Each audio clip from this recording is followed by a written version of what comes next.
Welcome to the iHemp Hour. My name is Dave Craybill. I'm with iHemp Michigan.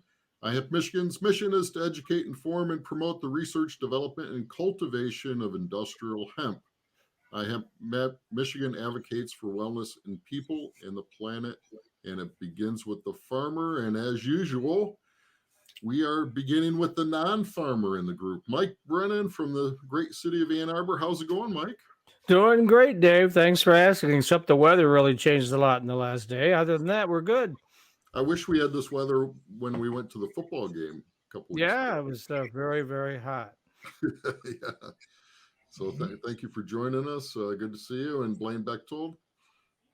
Yeah. Hey, happy first day of autumn, everybody. It's here, whether we wanted it or not. It's marched right along, and it's autumn, so we know that. Everybody's out doing a lot of harvesting of their hemp. And we know that the state is out busy doing their testing. And Mike, I'll say this very once, and congratulations to Michigan, how they're doing in football so far. So, Well, of course, the competition hasn't been exactly top notch, but we'll find out on Saturday. They're playing Maryland, and then the schedule will get a lot tougher. But yeah, it does as it goes through the season. Yep, it does. But enjoy the run while it's going, man. That's it. Yeah. Sure. Yeah. So it's my pleasure to introduce Eric and Dennis Dean. They're with Lakeland Hemp up in the little north of Traverse City. So are the colors changing for you guys up there yet, or not quite yet, guys? A little bit. We got a few leaves on the ground there and a few trees you can see on the side of the road that are turning. Beautiful color tour around here this time of year for sure. Yes, and we really enjoyed. We came up there and toured your facility last year. It was very nice at that time too. So with the harvest coming in, everybody get a chance.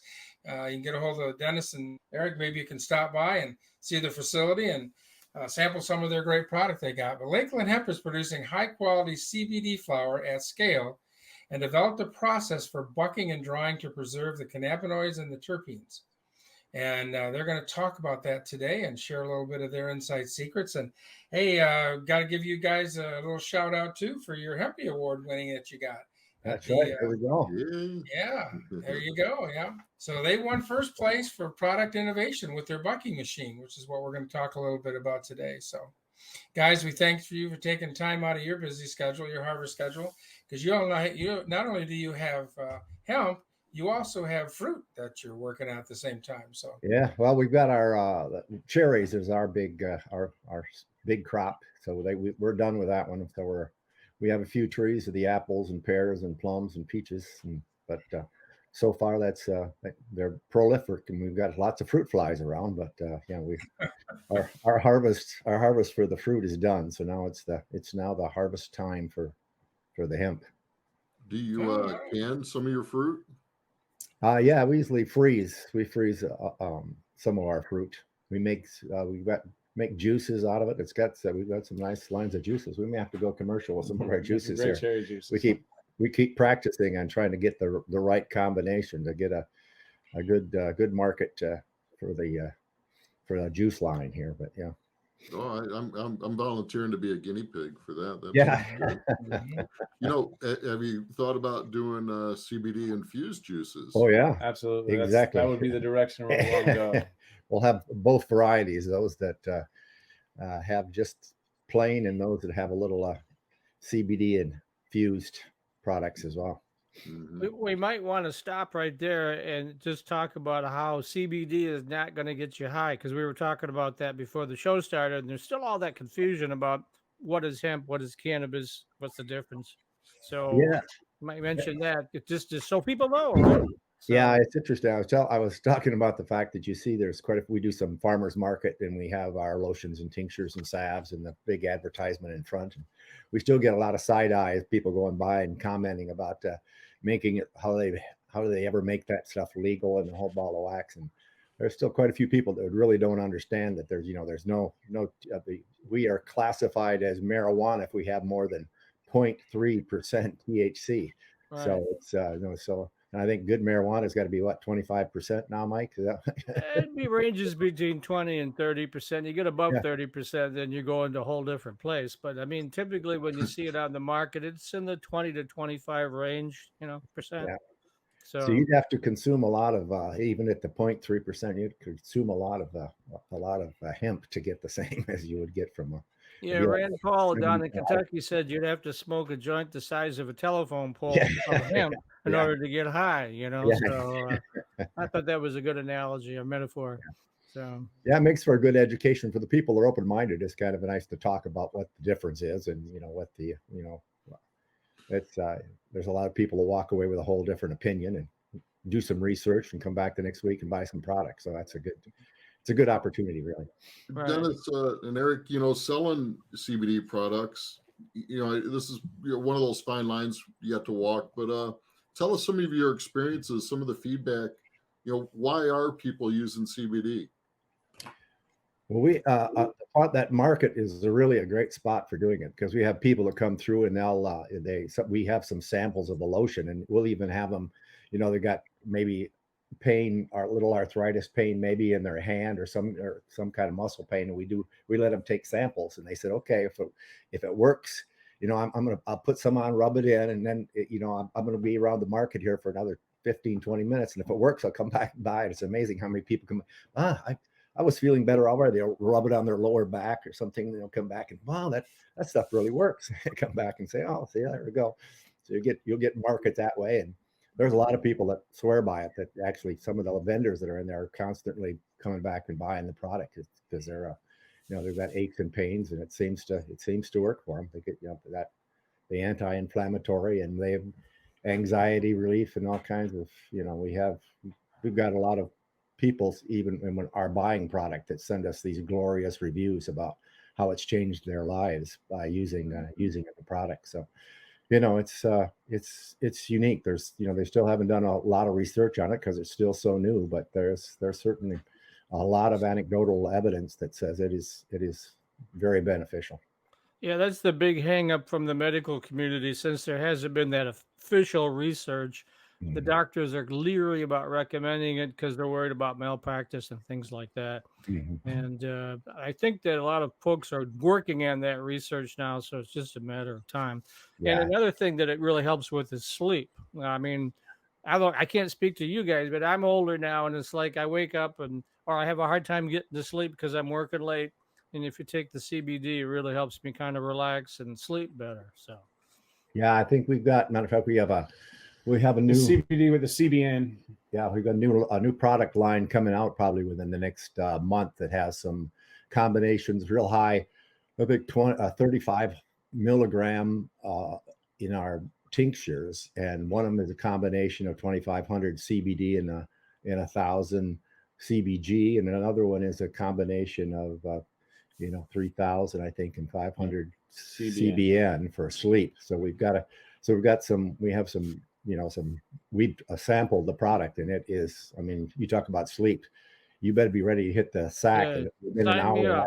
I'll be one of your guinea pigs on that. Exactly. Yeah, because it does. It definitely works. It works for sure.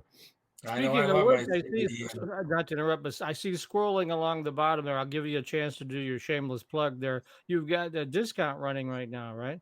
Yeah, we're just talking about the first day of fall here. We do have an end of summer discount. If you look at the bottom of the screen, you put that code in, you get a 10% discount on any product that you buy out of our website, which is at lakelandhemp.com. So yeah, we're getting the new harvest is coming in, so we're celebrating the new harvest and giving a little promotional code there. So if you take that promotional code onto our website, you can get 10% off of any of the products you buy. Awesome. So I know you're talking about the night. It's the CBN. I take that every night for sleep, and it's a big difference.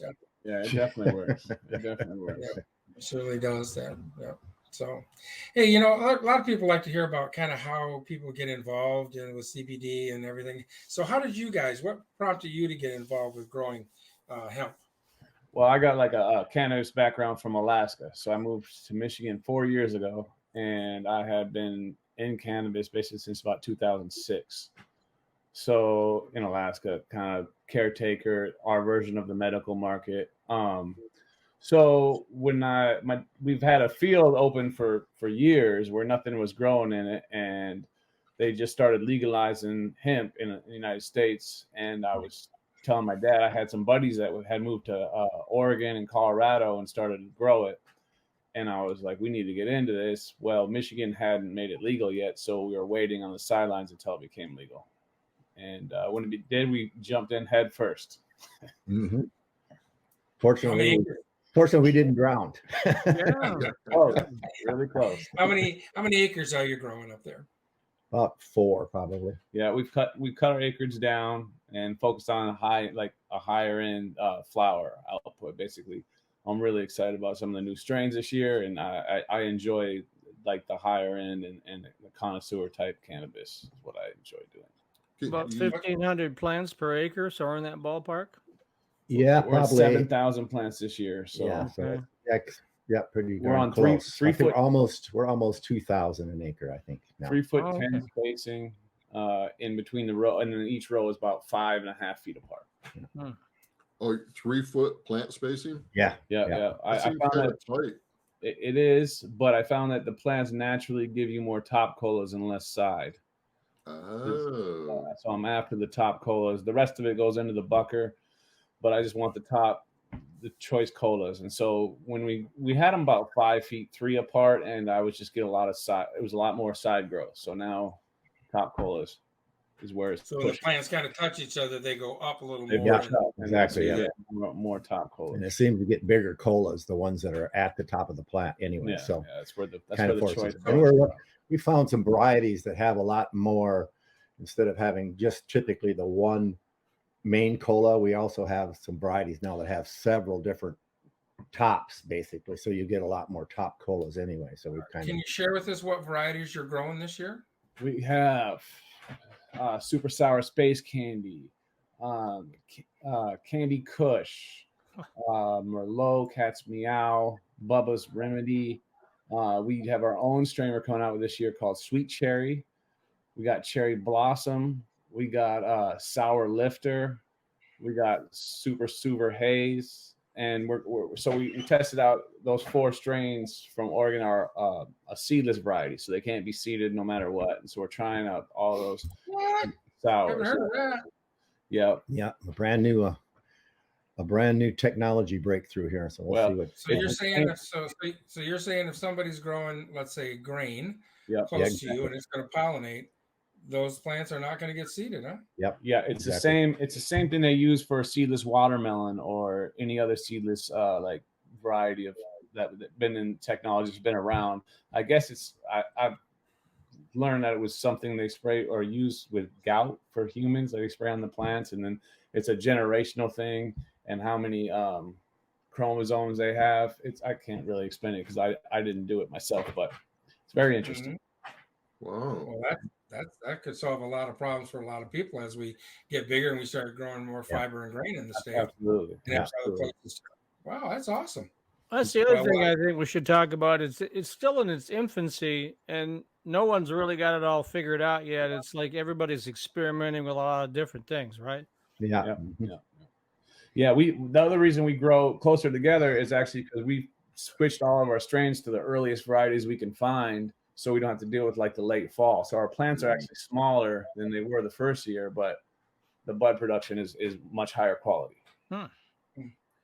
And that's the highest value you can get out of the crop, right? That Well, smokable flower. Yeah. That's what we discovered, because originally it was going to be just biomass, and they're going to pay us wealthy enough money, so it was going to make a very profitable. Well, that all went to the wayside in the first year, and so all of a sudden and with COVID, we couldn't even go to the expos to sell our products, so we had to develop an online presence, and then decided, okay, we're going to go. We'll just retail. We'll take all the middlemen out, and we'll just go for whatever is the highest profit. It would be to take it all the way to the retail market. So that's where we kind of went into developing, high-end smokable flower, even for the hemp. And so we've got, we developed a nice line, and it just keeps improving every year, the quality of the bud and the terpenes and the whole, everything that makes for a really nice, powerful smelling and effective flower.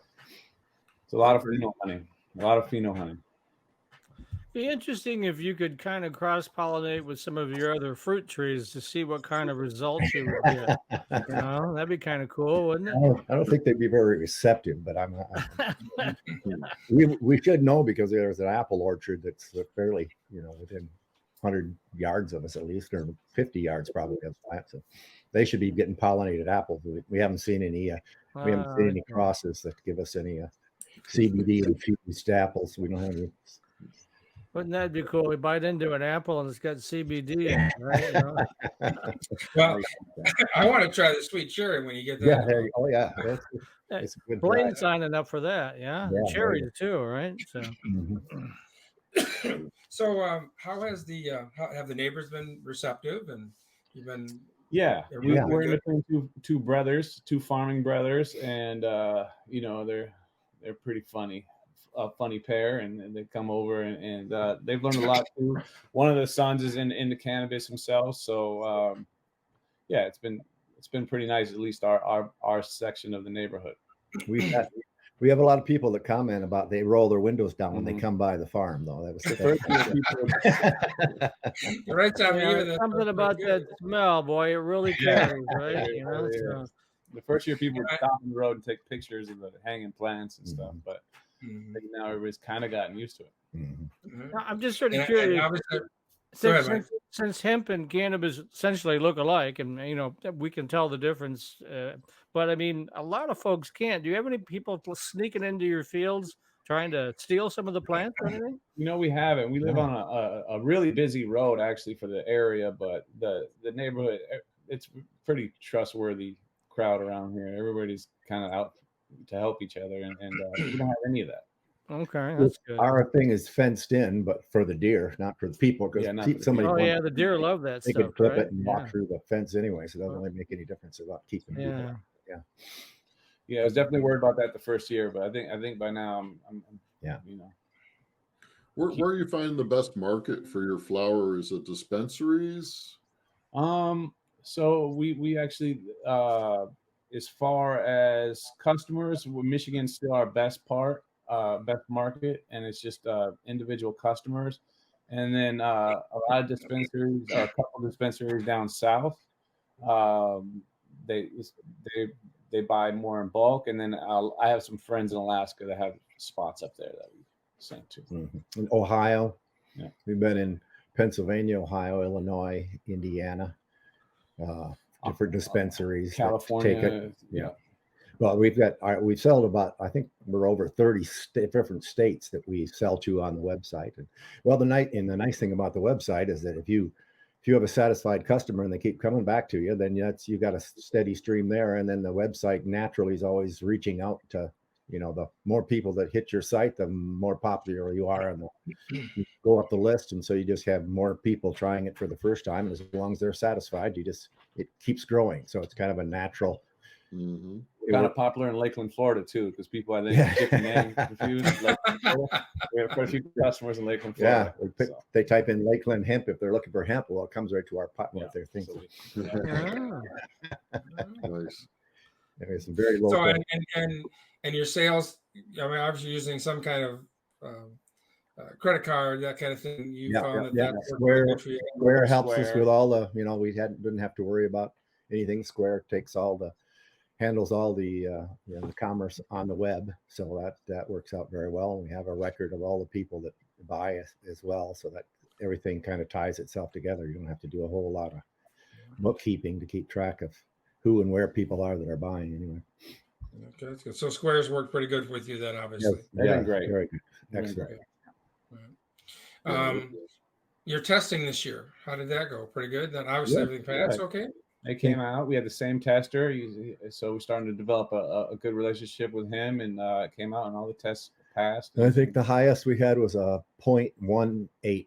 I think 0.18. Wow. So about half of even what the line is for THC. So Congratulations! So a whole new, all the varieties are ready to roll again this year. So we got about probably about a sixth of it harvest so far is hanging in the barn. So. And they did mention that if you test like the same strains year after year, that they're going to put it in the program where they won't test it anymore if it's the same one, so you don't have to keep paying for the strain eventually. So Oh, and that'll save them on Yeah. costs too. Yeah. Yeah, Well, that's especially we great. do a I lot of thought that was pretty cool. we do a lot of cloning besides. So Yeah, you got we it's generally the just same. clone the You got the exact same plan. genetics. So I know the date when everything finishes. I know the exact, Yeah, that's been another plus is that the first year we got in, we had the wife and cherry wine and I think a cherry blossom to start with, and they all were very late bloomers. So they everything was first week or second week of October before we started, and we went right into November. We were still harvesting in November. Snow. But yeah, we had snow on our last probably 1,000 plants almost that we put in. And so the next year we planted a strain that had all kinds of different, it had like 13 different phenotypes, and some of them were early. And so we said, well, oh shoot, we're going to keep this. Those were the best buds, but the early ones. Yeah. So we said, well, okay, let's keep this one. And so we cloned that one. And then as we went along, we kept finding varieties that were early varieties that were just phenotypes that were a little off. Every year we test a whole bunch of our stuff early enough so that we can clone them. Yeah. And then we go back through, and when they bud, we look and say, whoa, this turned out to be a really nice, it's a nice plant, nice bud. It's early.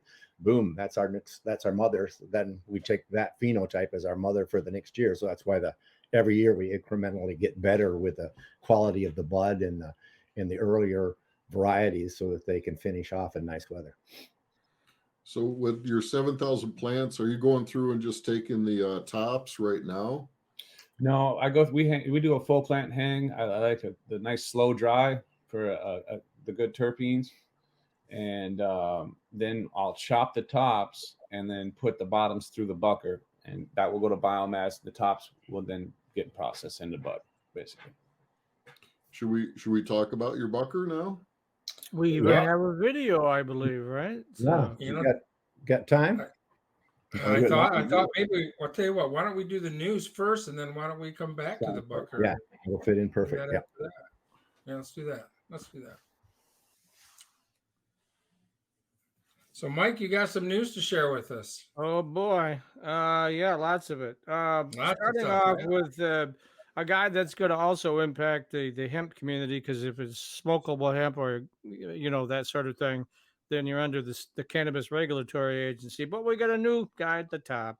His name is Brian Hanna, and he comes from a very strong police law enforcement background. He officially took over the job on September 19th. He's the interim replacement for Andrew Brisboe, and we're all speculating on what was behind that, but I won't go into that right now. But Andrew got shifted over to be the director of construction codes, and it's a lateral move. They have a national search on now for the replacement for Andrew, and in this case, replacement for Brian Hanna. He may or may not be the one that they pick at the end. I don't know. It's all politics. The governor decides that. But it was a big surprise. That announcement was made in mid-August, and no one saw that one coming. And so, because Andrew is very popular, he's also the head of the national organization for cannabis administration executives. So that was a big surprise. Only the governor knows why that happened, and she's not talking about it. Also, I want to talk a little bit about what's happening right now with the flower, and the latest numbers that came out is we did in August on the adult use side a record $189.4 million in adult use sales, but there was also another 20 or so million, 25 million in medical sales, so we were over the 200 million mark for August. But the thing that's quite concerning to everyone is the all-time low price of $116.84 an ounce. That's black market levels now. And so, as we were saying, and what we discussed on my show, 420 Post, is, a lot of these business plans are counting on $4,000 a pound cannabis, and now you're lucky to get $1,500. And a lot of those companies are heavily leveraged. It was very, very expensive to get into this industry, and they didn't have the cash, so they had to borrow the money. And it's like the double whammy. Their prices are falling, and their overheads going up. And Croptober now, in just a couple more weeks here, is going to be a real moment that's, I think, going to call a lot of people out of the industry. A lot of if you aren't vertically integrated, you're going to be in real trouble. If you're a dispensary that just buys other folks' products and sells them, I don't know. So, and of course, in the end, the big guys will probably survive because they have a lot of money. It's those middle players that have 5 or 6 dispensaries that may be challenged to stay open.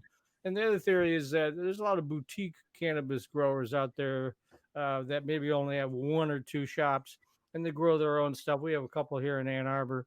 And so it'd be kind of shape up like the beer industry is shaped up over the years. If you go to Grand Rapids, there's boutique breweries everywhere, and that's big, small. It's a small but very loyal audience versus the the Budweisers and the Paps and all that, which is your big homogenized kind of beers. That's we don't know if that's what's going to happen, but there's a lot of speculation that may be how this thing is going to shape up over the next, say, 6 months or so. But we'll find out. By the end of the year, I think there'll be a lot fewer players than there are now. But one of the good things on the Washington front, although we don't see a lot of good things coming out of Washington typically, is that the Senate Majority Leader Chuck Schumer is talking about during the lame duck session of Congress, which happens right after the elections, of really pushing through uh, marijuana banking bill. That's the big thing. We were talking about that earlier. A lot of the big banks won't touch marijuana because they're federally licensed and it's not legal federally, and they're afraid they'll lose their licenses. So there's a lot of small banks like Dart Bank, for instance. I know you guys deal with them. Bank Michigan's another, and there's a lot of credit unions that are playing in this space. But if the banking bills goes through, that'll change everything, and then the big banks can come in, and you won't have to shop so hard for some place to be able to process your cash and whatnot. And then the other thing is like MasterCard and Visa won't touch cannabis. And so there's another issue. Everybody has credit cards these days, don't like to pay with cash. But in the case of cannabis, a lot of times that's the only thing you can do is pay with cash. So there's a lot of changes afoot. And we'll try to stay on that. My show is 420 Posts. I'll do a shameless plug. We're on Wednesdays at 1:00 on Facebook. And yesterday we talked about the other issue I should mention is there was a hearing here at CRA had a hearing a week ago about whether to limit cultivator licenses. Right now, there's more than 650 issued in the state. That's a lot of growing. There's something like 2 million plants being grown in the state legally right now. And while it's true that the demand is going up, it's just the supply is so vast that you got basic economics at work. Supply and demand, you got too much supply, the prices fall. So that's great for consumers, not so great for the industry. But anyway, so we had a cultivator on the show, talked about, it was a smaller cultivator, and he was in favor of limiting the licenses because some of the bigger players, very large companies, will stack licenses and have 20, 30, 40 cultivator licenses. And so there, of course, don't want to see a limit on it, but the smaller players do. So we talked about that on the show. And then we also talked about the change at the top at CRA and speculated on what might be behind that. But I don't want to get Governor Whitner mad at me, so I won't go into all those details that we discussed. But certainly watch the show if you get a chance. You can find it at mimarijuanareport.com. And that's it. I'm good now. Yeah, I noticed, Mike, on the CRA and the number of licenses. I saw something on social media where the CRA had put out a post saying, "Hey, do you know that you don't have to be a resident of Michigan to get a license to grow?" And that's like, oh, hey, great. That's what we need, right? More outstate food, because there's a lot of talk about. There seems to be a lot of illegal product moved into the state, even from our brothers over in Canada, coming over the Ambassador Bridge. But there's a lot of states like Oregon, Colorado, California that are stuck with a lot of supply, and somehow that stuff's making it into the state, and it's not going into metric. Metric is how the state keeps track of everything. It's essentially a black market moving into Michigan because they can't sell it in their own states, and there's a lot of stuff to get sorted out here. And bear in mind now, we've only been legal for adult use cannabis since December of 2019. So just like the hemp industry went legal with the Farm Bill in 2018, the cannabis side is still sorting through all this stuff too, right? Yeah. Of course, there are states that have been involved heavily in it for 8 or 10 years, but we're still kind of figuring out all this stuff right now, and I think it's going to take a couple more years before we get that under control. A lot to work through. Oh yeah. Well, I'm hoping that with Director Bisbo, heading over to the construction side, that we'll be able to have a conversation and talk about, how to bring in the hempcrete, hemp wood, all that kind of stuff into the building industry. So looking forward to that. I'm sure he'll be he's open certainly to that. very knowledgeable in that area. So yeah. So we're looking forward to that for sure. So, well, that's great. Well, thanks, Right. Mike. Yeah, when you said, "Do I have any news?" I go, "Oh boy, got a lot of it." Yeah. So, How do you cut it down, right? right. Yeah. Even going on the state. Yeah. Well, I've got a little news to share on the hemp side today. I've been trying to do the math, and I can't make the math work out. But there's an article that came out. But USDA grants $21 million for hemp as a climate smart commodity. So earlier this year, USDA came out with this climate smart commodity, and people were able to put in their grants or requests for proposals, and 2 got approved under the hemp side. So Iconoclast, if I'm saying that correctly, Industries LLC will receive up to $15 million for the project titled Industrial Hemp for Fiber and Grain, spanning the states of Florida, New York, Tennessee, Virginia, and Wisconsin. The project aims to expand climate-smart commodities and remedy lack of available data on environmentally beneficial practices for hemp production by providing open, accessible data and training and enabling modernization of climate-smart practices through a pilot designation in a digital marketplace. And there's a whole list of people that are involved in that project as well, others there. So that's $15 million. And then a project led by Lincoln University, scaling up the industrial hemp supply chain as carbon negative feedstock for fuel and fiber. Will receive up to $5 million to take place in the states of Kansas, Missouri, Oklahoma, and Texas. This project will help commercialize the marketing climate smart hemp crops while driving social carbon sequestration and climate resilience. So, but if you add up 15 and you add up 5, that's 20. I'm not sure where the other 1 million is going. It doesn't talk about it in the article. So maybe that's a little slush fund. I don't know where that's going, but that's just kind of what's going on there. So congratulations to those. I know a lot of people had put in for the grant, as well as myself. I put in with some other people for the grant. So good for them, and good for, I think, hemp in general to be able to be using as a smart climate commodity. And we'll look forward to the results that come from that.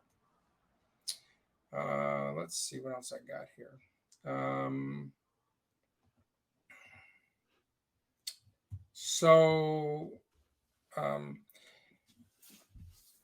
Amanda and Philip Montgomery of Hemp Farm, they're having a grand opening and high fiber, hemp, grain, and cannabinoid symposium. And that's going to be kind of close up here. It is this Saturday, the 24th at 11 a.m. And if you want to get more information on that, you can go to www.eventbrite.com, grand opening hemp fiber grain, and you can attend that. They asked me to come talk, and unfortunately with my family obligations right now, I could not make that, but I did send them some of my hemp frisbees that they can use as a giveaway and talk about that. So if you're in that area, Illinois, it'd be a great event to go to.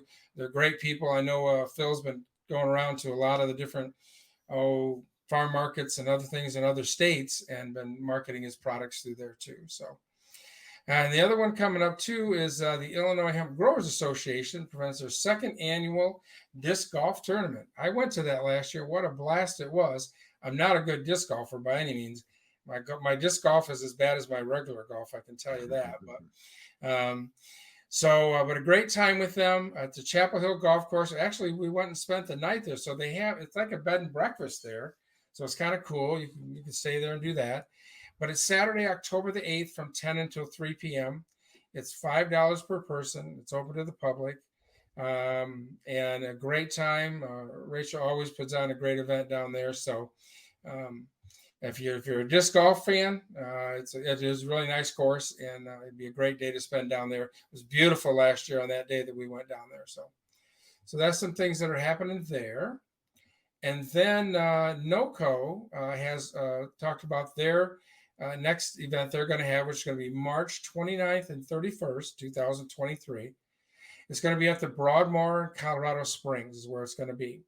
So we'll be able to put out more information on that, but that's going to be very, very fun to attend that, and always a great show they put on there. So that's going to be, again, March 29th and the 31st, to 2023 at the Broadmoor. So That's a real classic old world hotel. My grandmother was from Colorado Springs, so I'm real familiar with it. So I'm going to try to plan on attending that one this next year. I wasn't able to do a lot of traveling, but hopefully we'll be able to. I'm going to have to be there. My mom lives there. All right. Well, Dave, maybe we'll have to make a road trip, huh? You guys could like rent a motorbike and ride together out there. It'd be great, right? Well, maybe a motor. I'll go pick up that hemp guitar. Yeah. Oh yeah, hemp guitar. And I want everybody to remember that we talked a little bit about with Eric and Dennis about testing and where their product tested out. But grain and fiber hemp exemption, we're trying to get that through. So if you haven't already, get online, sign up to support that. That's raising it to 0.1%. And also it's exempting hemp if you're growing it for grain or fiber from being tested at all. So you mean 1%, not 0.1%, right? No, I'm sorry. Thank you, Dave, for correcting me on that. Yep, 1%. So, and just a lot of other things that are going on. The animal feed, that's still being worked on. So we're supporting there where we can, and so a lot of great things are happening. Look for we're going to try to have some sessions this coming fall, winter kind of thing with hemp building material. So look forward for those coming out from iHemp. We're going to have those coming out real soon. So, and we'll have a great, just a little teaser here. It is fall, so we're going to have a great recipe that's going to warm you up and be a yummy treat. So that's what we're going to have in a few minutes. But let's get back to our guests and let's talk about their great, their first place award that they won for product innovation with a hemp bucking machine. So take it away, guys. Yeah, we've got to go ahead and there we go. Hit the play, and we'll talk about it. Eric, this is my son's creation and with a friend of his. And so like I said before, I chopped the top of the flower, and then I ended up with all these plants that I had a handbook. So I pretty much was hating that. So I had to figure out a way to make it better. And everybody hates that. Sitting around with my buddy, we came up with this invention, and basically it's a brush that it's very, very simple. It's a brush that you tap the plant on when it's dry, and it strips the plant of the bud, goes into the conveyor belt, and goes up into a super sack holder. The super sack holder is fully mobile, but first we'll go through this. And about 2,500 to 3,000 plants a day I get done. It's pretty fun, really, to be honest with you. And you see it stripping the plant there. It goes down almost like a hopper that goes up into the conveyor belt. So when I see you don't have to worry about OSHA. You put your arm in it and it didn't hurt you. Yeah, so. I was coming up on the safety mechanisms there. There's because I was worried about somebody getting caught in there or clothing get caught in there. You still should wear glasses. Yeah, stuff flying. Now, can you use the stems for anything or not? I actually give the stems to go to Blaine for his system. Mm-hmm. And we make the hemp herd out of it. Mm-hmm. Oh, okay. So the whole plant gets harvested. I don't know if it just stopped. Yeah, it stopped. Yeah, no, they showed where you stuck your hand. Oh, they showed it. I'm sorry, but yeah, you can stick your hand. I got a variable frequency motor control box there, and so if you get your hand stuck in the brush, it shuts down so you don't get hurt. Notice yeah. Even so I'll be contacting you guys soon. If you got a pile, you must be working on another pile up there. I take it probably. Yeah. Well, we haven't. Yeah, it hasn't dried yet. Yeah, no. we're still in the drying. Yeah, we hang everything for 2 to 3 weeks to slow cure it to make our Now, do you find any loss in CBD and terpenes? You know, we haven't. And I thought it would beat it up pretty bad, but we honestly, I in my opinion, there's less stems. When you hand bucket, it ends up having some stems break off. When you do this, I don't find any stems in my biomass at all, hardly at all. And so it actually beats the product less than squeezing your hand through and smashing the bud. Now is the Bucker also 10% discount to the end of September too, or? Sure. Actually, it's not. It's our website guy is still loading it up we're on the internet. So Okay. not available on the It's- website at the moment. Okay, yeah. No, the point for you though, Mike, is we checked it out. We froze some plants because we're dealing with some people that want to do fresh frozen. Yeah, fresh frozen, totally non-solvent oil. Our Solvent free. solvent Extraction. free. Yeah. Mhm. So it's and so we tried it with frozen. So we froze some plants to check through it. Oh, It does a beautiful. wonderful Yeah, job. it did a great So I got a new job. video for fresh frozen coming out soon. Yeah. So Yeah, we'll have to get you on my show. Maybe the cannabis folks would be interested in that, right? Yeah. that's a big thing. That's the get high folks, just to separate from the hemp Yeah. folks. Yeah, so. The dark side. Yeah, right. Solvent free or the full terpenes is the idea behind that. So Yeah. it's really cool.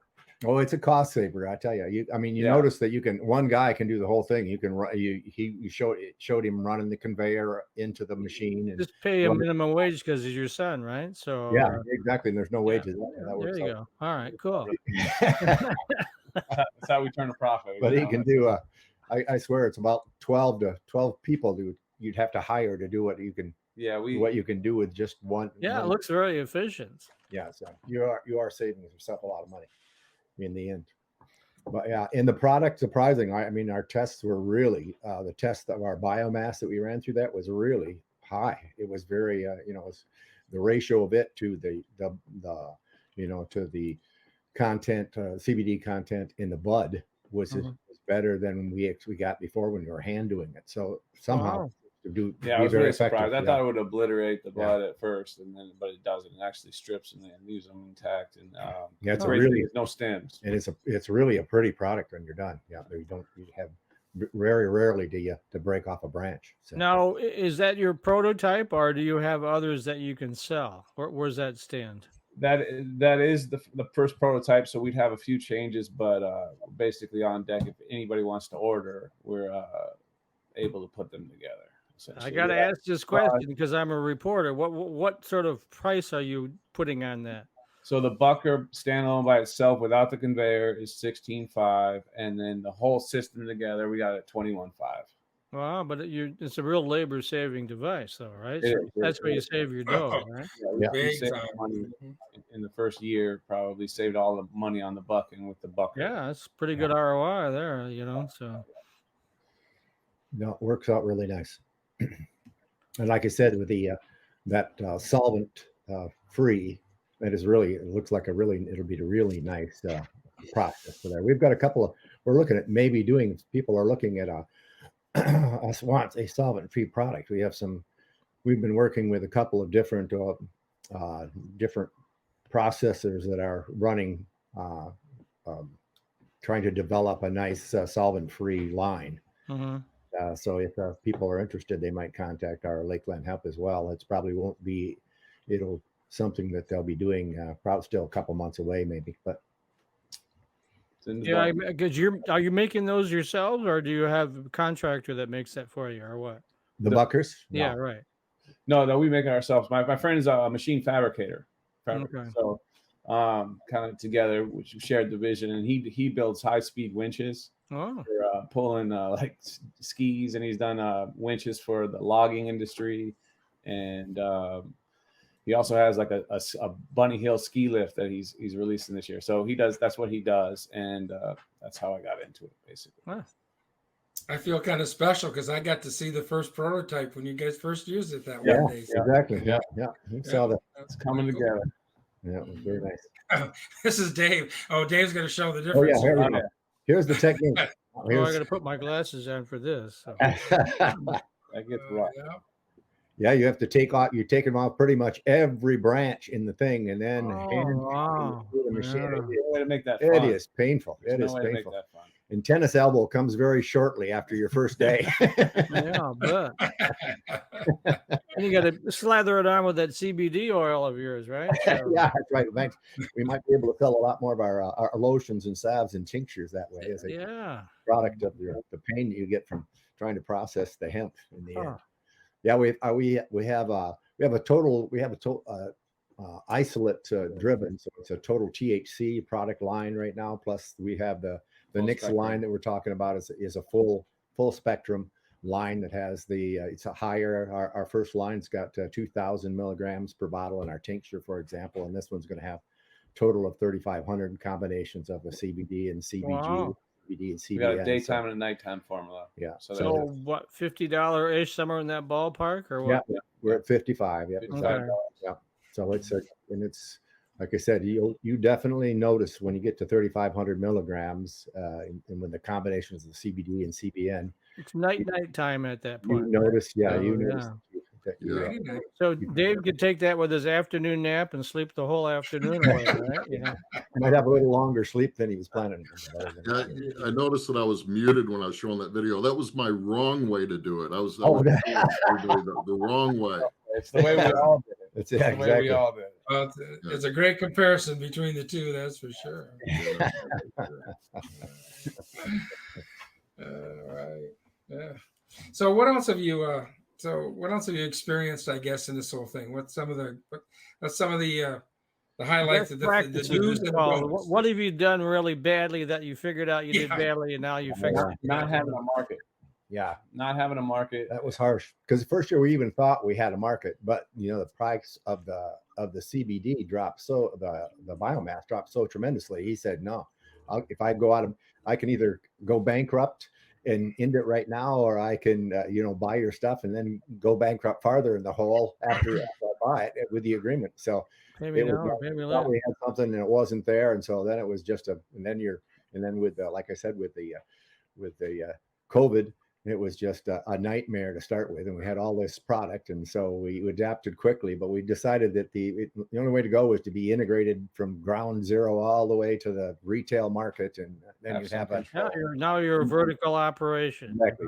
So, Vertically which is going to help you survive the big shakeout as it comes, right? Yeah, So, yeah, I think, and there's been a big shakeup. We went from Oh, yeah. 700 some that first year of growers to I think 76 growers this year. I think someone told me I think the guy that did the sampling told me there were 76 growers left this year. So yeah, it was a huge shakeout, and it was a matter of surviving. Luckily, we didn't take big loans out to get into the business, or it would have been that's where you a get harsh hurt. reality when you're talking about the marijuana business. There's a lot of folks that Either make payroll, pay utilities, or pay your note. That's that's not a good situation to be in, right? Exactly. So do you feel you guys are turning a profit now, or not yet? We are turning a profit, and like I said, we've been growing by I'd say probably better than 50% each year that we've been in it, just because of the way that the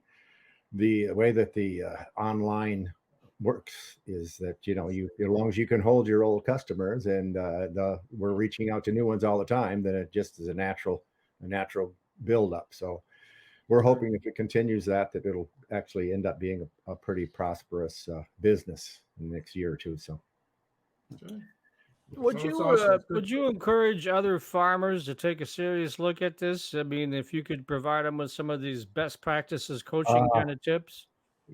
Well, I would encourage them to have a plan, from start to finish. The plan is the key. And it's still a lot of work, and there's still a lot of things to jump through. I mean, you hold your breath because you spend all your money. You hold your breath every year when they come in to do your test, because all of a sudden your crop, all the money you spent the whole year. Right. That's the other thing people should know. If it goes hot, you're really in a bad situation, right? Boy, that's a terrible feeling for that week of wait before you get your number, get the actual tests in there each year. But and sometimes, and you're buying, we've been buying seed. We got the seedless varieties there. So we got the seedless last year for the sours. So even though we do mostly clones, or we're doing our own plants year after year. So we're pretty sure those guys are going to make it easily. Right. You keep introducing these new, the seeds, and you're going, oh, let's hope we spend a lot of money on this. So let's hope that Yeah, absolutely. So I have heard of one fiber variety that's gone hot this year. I don't know what the variety was. that I just is, heard of one testing on I variety. cannot understand that. That just seems very strange, doesn't it? Yeah, I don't know. I don't know the circumstances or story behind it. Just heard they went hot this year. So Yeah, No, I know- it's pointless. I know there was. too. Oh, sorry, Dave. Go ahead. No, I was just making it's pointless. Who cares? I mean, Yeah. what does it matter? I don't. Yeah. If you're putting it in a hempcrete, what does it matter? You're going to smoke Yeah, it, right. right? You know. So. right. Doing, Exactly. doing Yeah. the stock. Yeah, it's an interesting process for sure. And 0.3 is such a minuscule amount. Well, that's what I was going to bring up. There's been a lot of talk about raising it to 1%, and I don't know where that stands. I haven't been tracking it. Dave or Blaine, do you know where that stands? Currently, it's been talked about and I believe it's in some legislation, but I don't believe it's been acted on. Oh. Yeah. Would that help you guys a lot? It went up to 1%. I can't imagine getting hot if it was 1%, because most strains fall easily into that range for sure. Mhm. Well, I remember that when they talked about the testing here in the state, that if we went to the 0.1, that 99% of the tests that were done would not have been hot. Well, Yeah.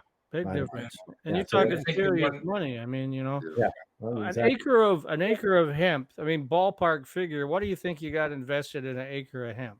$20,000-$30,000? I think when we figured it, I did a presentation one time and had all those numbers, but I think it fell right around 22,000 maybe an acre for what we had into that first year for the amount of money we had in. But that was, we put in after that, because we put in total irrigation system. We did the whole fence around the area, and that counted, the stuff that we need to process our trimmer, and so it was a pretty good expense the first year. But after that, you wipe out almost all of that except for the price of if you're buying the seeds, or you still have to put in. We put a new drip line in, and Still gotta get fertilizer. And fertilizer. Is it just the two of you that do all the labor, or do you bring in some folks to help you? We do it. We have one guy that helped us for most of the year, but basically it's us. Yeah, it's the two of us. Wow, just the two of us. A lot of work. There's a song there somewhere, but yeah. Well, we got to give Barbara a little credit too. I think Barbara's probably. Can you get Barbara out there helping you? Does she help you? She handles all the websites, all the communication with the customers. She deals with the website, and she's our communicator. She's the communicator for sure. Yeah. We worked with her last year. On our holiday gift guide, we were moving some of your CBD products. So it's like Blaine without Becky. There's a heck of a lot of work going in the background. Yeah, you're right. Yeah. All right. Well, guys, thanks a lot. We appreciate you again taking your time out of your busy schedule with everything going on you got. But and you've got the 10% special going on right now. So you go to www.lakelandhemp.com, the website, and be able to order your products there. And we wish you continued success. Really appreciate you guys. Yep. Summer's you are one of the bright spots in the state. I'll say that much. That's for sure. In the industry.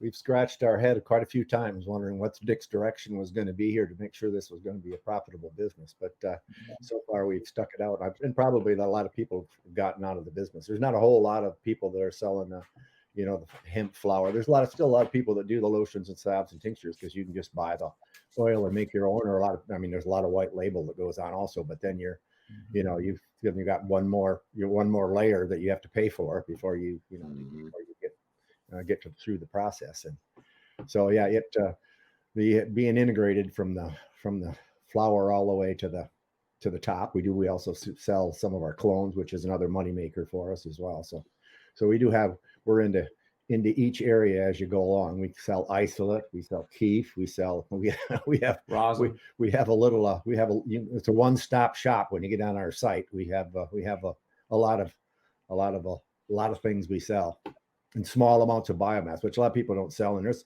surprisingly quite a few people that actually make their own oils. They make their own oils, and so they buy 4 pounds of our biomass, and they make their own. One lady gives it to her horses. Yeah, I mean, there's another. We have 2 different veterinarian people that actually deal with it for their own, for their own work. But yeah, so one-stop shop and integrated from seed to farm to table. Yeah, exactly, from farm to table. Okay. All right, so we need to visit lakelandhemp.com and use the discount code Summers End 10 to save 10%. Very good. You got it. Thanks, guys. Thank you. And can people stop by and visit you guys in person and do that, or do you give tours? We have our township doesn't allow us to have a storefront, unfortunately. So we do. Looks like the boss just came in behind you too. So yeah. Okay. But anytime you want to call and come by and see the operation, we are more than happy to show you what we've got. Okay. There it is. There's the 3 of them. That's a great picture. Yeah, there's a good picture. I was gone for a week, and they had no groceries. They had and they were just microwaving everything, right? The third leg of the stool right there. I got ice cream. Those beans heat up real good, right? So yeah. All right, well, speaking of food, it's time for a recipe. So stick around, guys. Stick around and watch. What a segue into that, huh? Wow, we don't get that one that often, do we? All right. Well, it's time for the fun part of the show here. We're going to do this week's recipe.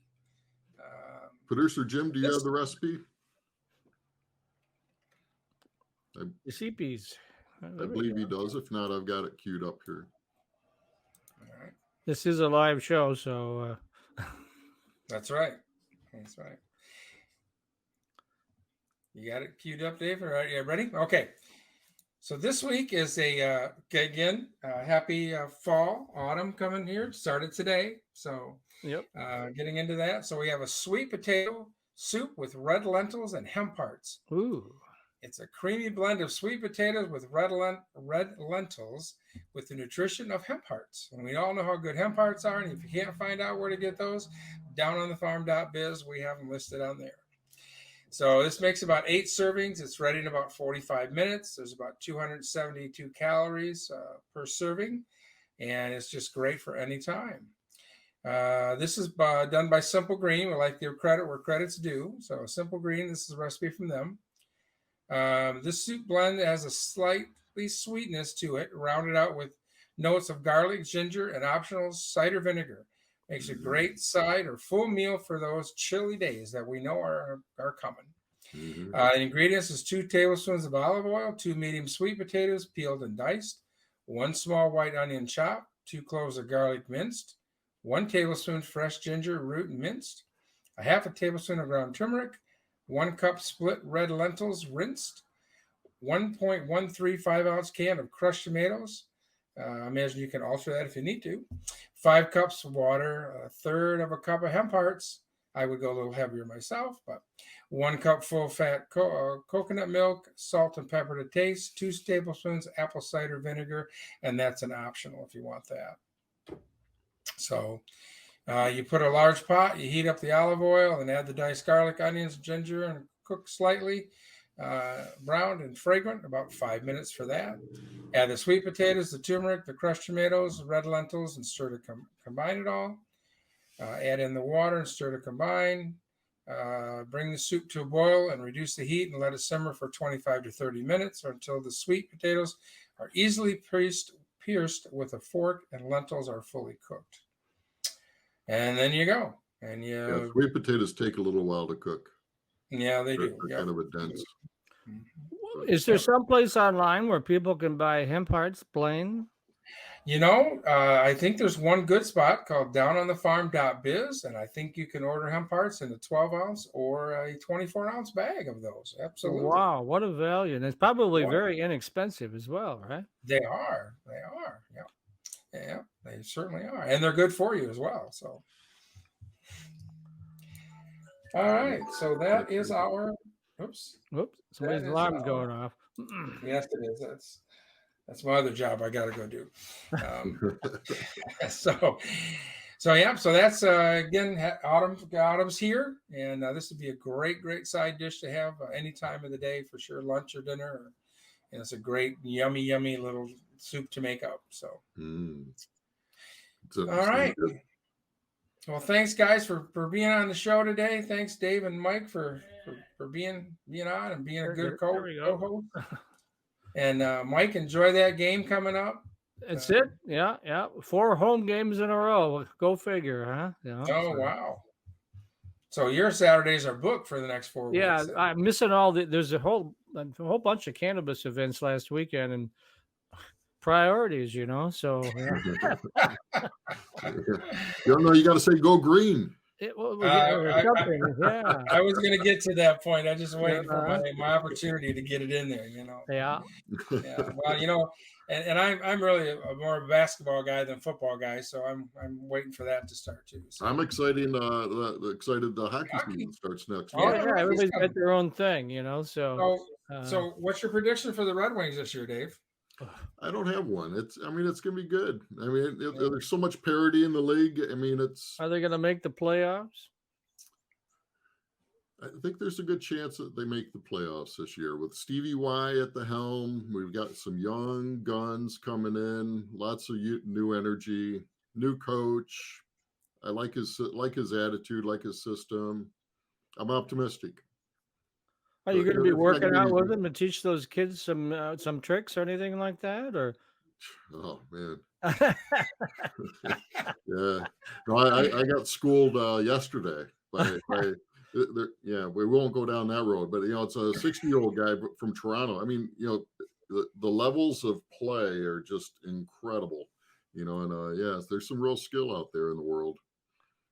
It's not here. All right, guys. Well, thanks. Everybody have a good week. And we'll see you on the next show. Keep your head up and stick on the ice.